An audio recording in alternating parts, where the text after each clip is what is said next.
এবারের global super লিগে লাহোর কালান্দার্সের হয়ে মাঠে নেমেছিলেন পারভেজ হোসেন ইমন। শেষ পর্যন্ত লাহোর কালান্দার্স টুর্নামেন্টের ফাইনালে উঠতে পারেনি। 4 ম্যাচের মধ্যে 2টি জয় এবং 2টি পরাজয় নিয়ে টুর্নামেন্ট শেষ করেছে তারা। চলুন দেখে নেই এবারের টুর্নামেন্টে পারভেজ হোসেন ইমনের পারফরম্যান্স কেমন ছিল।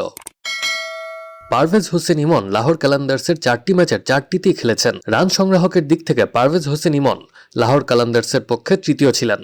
4 ম্যাচ থেকে 4 ইনিংস ব্যাট করে 80 রান করেছেন তিনি। এই 80 রান করতে তিনি খেলেছেন 60টি বল। তার সর্বোচ্চ ইনিংসটি ছিল 47 রানের। 26.66 এভারেজে রান করেছেন পারভেজ হোসেন ইমন। টুর্নামেন্টে তিনি হাঁকিয়েছেন 5টি 4 এবং 5টি বিশাল 6-এর মার। পার্থ স্করচার্সের বিরুদ্ধে প্রথম ম্যাচে পারভেজ হোসেন ইমন 3 রান করে আউট হয়েছিলেন। তবে এই টুর্নামেন্টে নিজের সর্বাধিক 47 রানটি তিনি পেয়ে যান নিজেদের দ্বিতীয় ম্যাচে ভাইপার্সের বিরুদ্ধে। টুর্নামেন্টের শেষ 2টি ম্যাচে 21 রান এবং 9 রান করেছিলেন পারভেজ হোসেন ইমন।